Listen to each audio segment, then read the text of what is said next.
about austerity perhaps being threatened by the specter of a slowdown in growth and perhaps even a return to recession. We're talking about it with Balázs Egert of the Organization for Economic Cooperation and Development, the OECD. Also with us, Michel Martinez of French bank Société Générale, Marjorie Alexandre of French Trade Union Confederation Force Ouvrière from London, Jan Randolph of market analysts IHS Global Insight, and from New York, Georges Hugeux runs commercial bank Galileo Global Advisors. Just before the break, we were talking about the risk of perhaps not going too far with austerity and in the same instance, snuffing out consumption and growth. But yet, the word that's been on everyone's minds here in Europe, just like in the United States over the past several weeks, has been the idea of perhaps constitutional amendments to balanced budgets. They've talked about it in the US, obviously. They've talked about it in France, even in Spain, where there's a socialist government and 20% unemployment. The Prime Minister says he wants a so-called golden rule. Our economy has created jobs for the first time in almost 3 years, for the first time since the autumn of 2008. This has happened in all sectors but the construction sector. That explains some of the initiatives that the government took last Friday. Jan Randolph, when you've got 20% unemployment, is it the right time to talk about balanced budget amendments? Well, I think the main point about that is to show the people who lend to you, the bond markets, that you are serious about getting a grip on your finances, not just today, but over the next several years. And a balanced budget rule is one of the ways you can do that. The Germans have that. It was interesting when we had the height of the financial crisis in 2008, the Germans did do fiscal stimulus, but at the same time, they introduced this medium-term balanced budget rule to reassure the bond markets that even though they were spending more to support consumption and growth, they were also had a mind on the implications longer term, medium term. And so they introduced these two measures simultaneously. And that gives bond markets a lot of confidence in the borrower, in this case the German government. Now, if France and Spain can get to a similar position where it can convince the bond markets that it can support growth when it needs to, but at the same time has just a keener eye on debt levels 3 or 4 years down the road, you're in an excellent position if you can command that sort of confidence. Hang on a sec. I want to bring Georges Hugeux in on this because you were mentioning in the first part about how you doubted the words of the U.S. Federal Reserve. How about the words of politicians on both sides of the Atlantic? There, when you hear Jan Randolph talking about measures that promise balanced budgets 4 years down the line, in politicians' terms, that's a long time, is it not? Yes, it's a long time. It's a very good intention. But I have to tell you that the problem of Europe is in the next 6 months. Nobody cares about 2018. And there is something deeply missing here. And it is the problem of many countries. We need to start selling government properties, privatization of companies. And we need to do that to reduce the debt. Because debt goes straight. Why would the government of France have stake in 3 different energy companies for tens of billions of euros?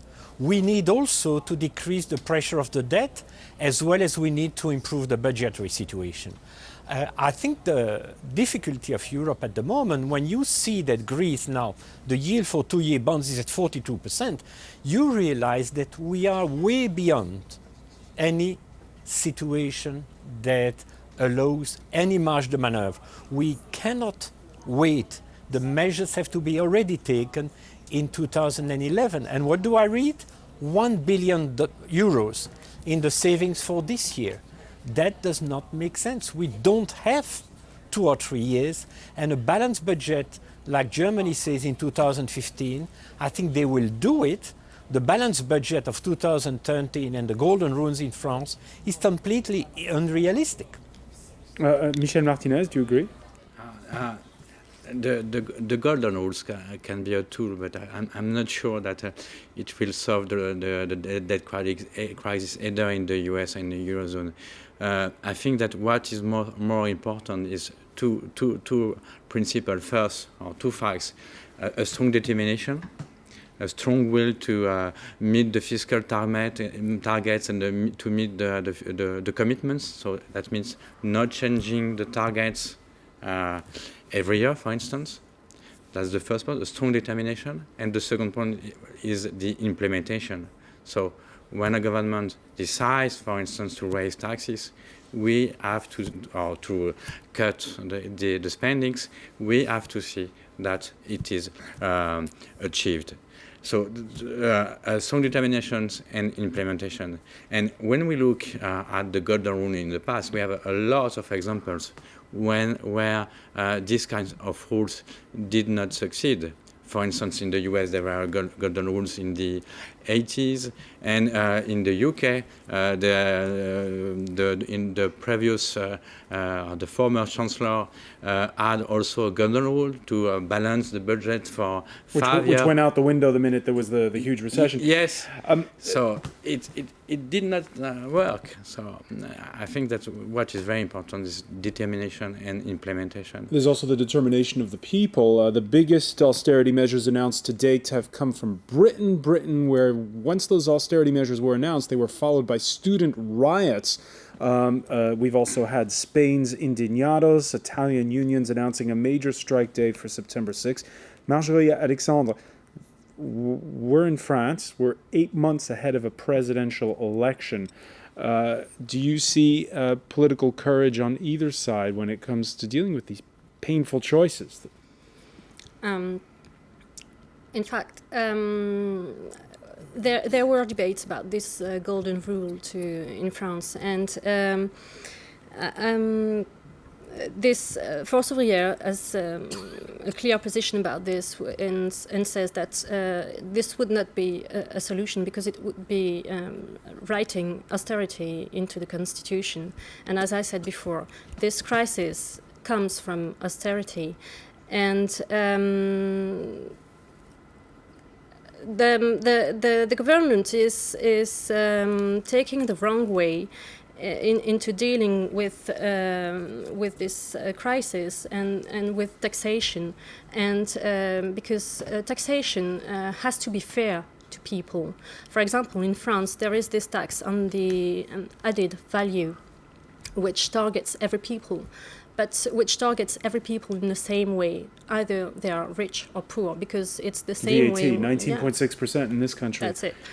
And there could be, the problem comes from that, the fact that the countries from the OECD have decreased the share of salaries in the DNB compared to the share of wealth distributed on capital, and this share is not invested back into the economy, and unions at the world level think that finances have to be at the service of real economy and not the contrary. But is there a rethink going on of the way taxation works? The OECD had a big project on that a couple of years ago to see which are the taxes more conducive to growth and which create distortions. So basically, this project showed that green taxes, like environmental taxes, are not very distortive, as well as property taxes, and VAT taxes also come as one of the least distortionary taxes. So if you were to change the taxing mix, then probably you should go in the direction of these taxes if you want to increase taxes. And of course, there's another tax which is being talked about now on both sides of the Atlantic, which is taxing the rich. Last week, American billionaire Warren Buffett turned heads when he led a plea to increase those taxes on the wealthiest individuals, a plea echoed on Tuesday in this country by 16 top French business leaders, who include the country's richest person, L'Oréal heiress Liliane Bettencourt. The PM has heard their call, it seems. The income tax rate for those who earn more than 500,000 euros to rise 3% until we're closer to a balanced budget. And we have some reactions to that on the France 24 Debate Facebook page. Gareth Rice writes, good luck with getting the rich to pay up, while Adabong says, oh yeah, this is what makes us Europeans different from Tea Party goers. And he asks, Adabong asks, what about taxing the banks double? So, Michel Martinez, your thoughts on this? First of all, this talk about increasing taxes on the very wealthy, is that a good idea? And what do you think of Adabong's suggestion there? No, of course. When there is a need to tighten the fiscal belt, clearly the share of this burden has to be equally shared. So it's normal that the richest contributes more than the poorest. That's true. And I was surprised to learn, reading the financial press this Wednesday, that the wealthiest French people pay less tax and percentage-wise than even Americans. Yes, and the point is that it is explained by the fact that in France there is a lot of tax breaks or loopholes. Tax exemptions, and it explains why in France the average income tax for instance the 1% richest is close to 20%, only 20% for the tax income. And of so course, we have to add in France the welfare contribution, but even with the welfare contribution, the total tax could be lower than in the UK. And of course, Georges Jeux, we all watched the debate about whether or not the rich should pay more tax in the United States. That didn't go the way Barack Obama wanted, did it?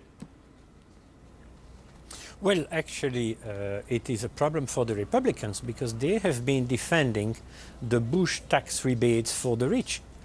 And they have been pushing for that. And you remember the budget of 2011 was kept hostage by the Republicans for that.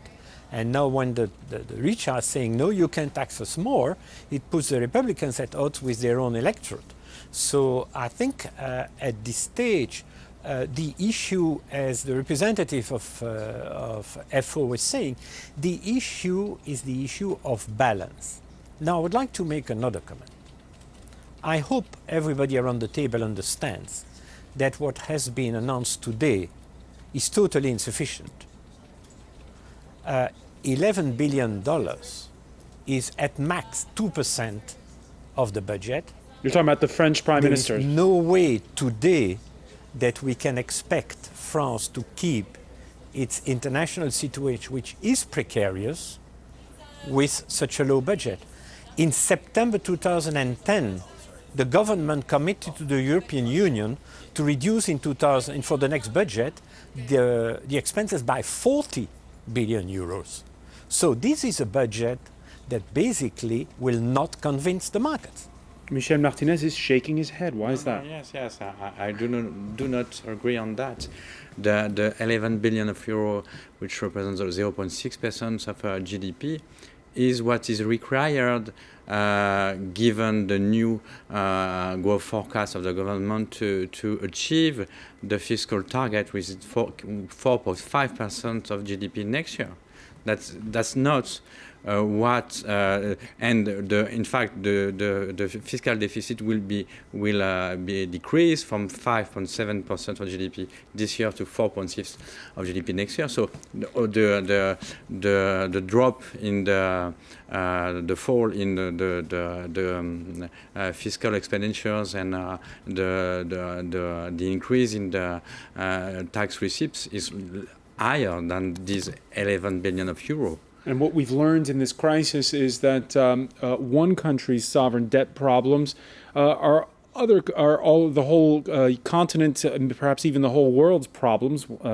And thus in Europe, just as in the US, there was the argument at the start of the month over raising the debt ceiling. Here in Europe, the argument has been over the creation of Eurobonds that would spread the risk on sovereign debt. And some people are saying emphatically no. I don't know if we have to develop further. But at present, we have this dramatic crisis. Eurobonds are exactly the wrong answer. They would lead us into a union of debt, not a union of stability. Jan Randolph, when the Germans say no, do they mean yes or do they mean no? Well, I think they mean not now, but not never. The Eurozone and the Euro project is a project, a long-term working project. Now, I can foresee even the Germans accepting Eurobonds in the future if there are tight rules regarding the fiscal situation. They also are right to say this is not the panacea that people are calling, because the root problems are to do with debt, too much of it, and that means getting a grip on your finances. But it also means you're not doing your homework when it comes to growth. The Germans have done their homework. They were growing very nicely last year and in the first quarter. And their budget deficit's on course for balance. It is also true that simply Germany effectively guaranteeing the debts of Spain and Italy and Greece does not provide them with an incentive to make sure that they get their own fiscal house in order and also to loosen up their economies for more growth. It spreads weakness. And I think the French also agreed with that. The French also agreed that you can't have this Euro debt union without the necessary prerequisites. That's the fiscal union, effectively.